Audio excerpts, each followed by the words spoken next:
Let's talk about some of the underground stuff. I mean, the Bobby Gunn, want to hear about that. YouTube fights and stuff like these that. stories that are circulating around the internet of these backroom brawls, these underground. Let's talk about how bare knuckle clubs. boxing even came about. Bare knuckle boxing came about. I was promoting fights in Scottsdale, Arizona. So I was actually doing fights out here. I was doing a lot of partnerships with my brother, who I don't really want to throw him under the bus, but it was like the last time I was like, all right, Damon, it's the last time you're going to screw me. So I'm going out west and I'm going to promote my own fights. So I promoted my own fights, and we were doing very, very successful. We were doing great crowds out there, and then I was doing a professional boxing match out there, and then Bobby Gunn had reached out to me, who I didn't really know. I heard of him before because I heard he drew a good crowd, and he reached out to me and he said... and you thought he was actually Tommy Gunn from Rocky? I did. He was like, hey, pal, can I get on your card? And I'm like, yeah, okay, let's talk. And we talked, and he goes, I'm going to sell 5,000 tickets. And I'm like, yeah, I heard this song and dance before. He's like, now give me this amount of money. I forget the amount of money. And I'm like, no, I'll tell you what I'll do. Because I read through a million guys like this before. I said, I'll give you 50% of the 5,000 tickets you sell, which will be triple what you're asking for. And he's like, I can't do that. I can't do that. No, I can't do that. I said, well, then you can't sell the tickets. Yeah, I can, but I need a guarantee. I'm like, nah, we're not interested. So he left. And like 15 minutes later, he called me. He's like, hey, my pal, you read right through me, man. I want to fight for you. He said, I'll take the deal. And he delivered. That place was packed with Bobby Gunn fans. It was unbelievably packed. It was unbelievably packed. And then Bobby and I, just hit it off, and we became friends, and we started talking a lot, and then I promoted another boxing match for him, and then I started to get to know him a little bit more and know about his being a traveler, his traveler heritage, the Irish travelers, Scottish travelers from overseas. And he started talking to me about bare knuckle fighting, and I was like, huh? What's that? Like, I know what it is, but bare knuckle fighting, really? It's like, yeah, so here's what they do, pal. Is they have family disputes. And what they do is this family will bet money, and this family will bet money, and they'll take two of their best up, and they'll fight. And the winner gets the money, and they end the family dispute. And I'm like, man, this thing's pretty cool, man. That sounds cool. Like, you bet on fighting with families, and you solve disputes at the same time. Pretty amazing. So I started researching it, and I was like, I think this is something we can pull off. And I went to Bobby, and I'm like, I'm going to promote one of these bare knuckle fights. Really, I'm really going to promote it. And he's like, it'll never happen, pal. You'll never get a sanction. And I was like, okay. So you found out my favorite word is never or no. Like, that's my favorite word. Say never to me or say no to me. So you can even ask my wife that too, because she said nope. But so what happened was, I went to the casino, and they were like, yeah, sure, we'll do it, without even thinking about it, because they were so cool to us, great friends, and they're like, yeah, we'll do it. And then we started advertising it, and I started getting phone calls like, you can't do this, it's uncivilized, it's barbaric, it's this, it's that.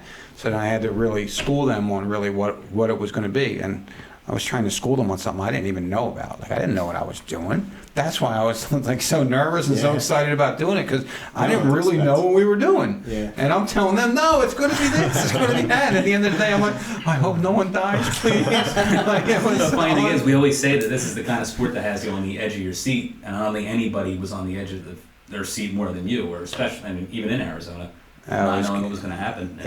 It was nuts, man. And then I was I was the ring announcer. Unbelievable, man. Memories down there. So anyway, we did the fight.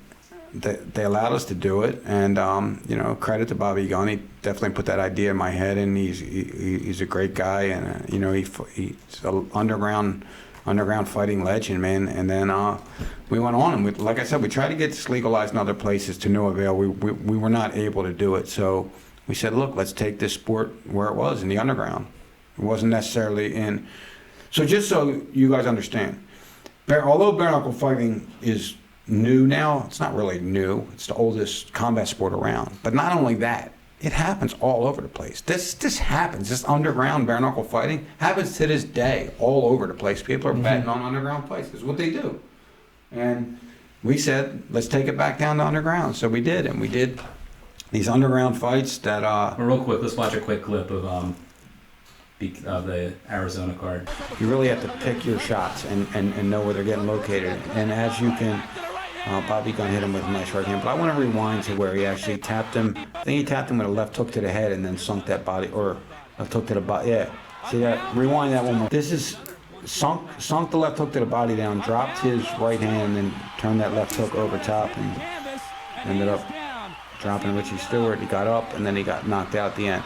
But anyway, this was an amazing night that really, lit the spark, or lit from a spark to the fire to get bare knuckle fighting going. It was actually Bobby Gunn fought a guy that they say was Jay-Z's bodyguard, and it was. How long did that fight go, Dave? I got it right here, actually. How long did that fight go? I'm not sure. 10 minutes? 9 minutes, 37 seconds is the full video here. It was a great fight.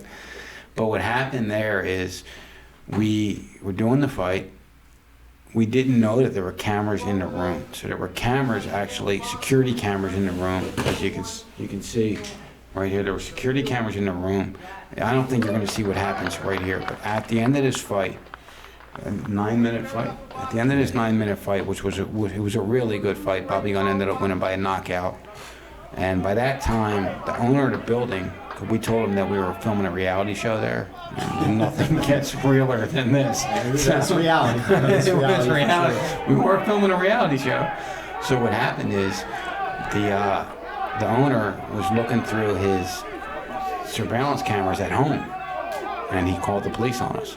So all the police rushed in the front door, and we all rushed out the back door, got into our cars, and left. Like, we just escaped by the skin of our teeth. Fight Club, Kimbo Slice. Well, this is it. Like, this is what I said. Like, what I always said about bare knuckle, though, I always said it was the sound. Like, I always do this, even in the interviews now, I go like this. This is what gets you. That sound, you're like, wow. Even now, like Dave said, I'm on the edge of my seat. Even now today, these fights, I'm on the edge of my seat because that sound is like something you never heard before. That's what is so intriguing about bare knuckle. And that was one of our underground fights, as you guys saw.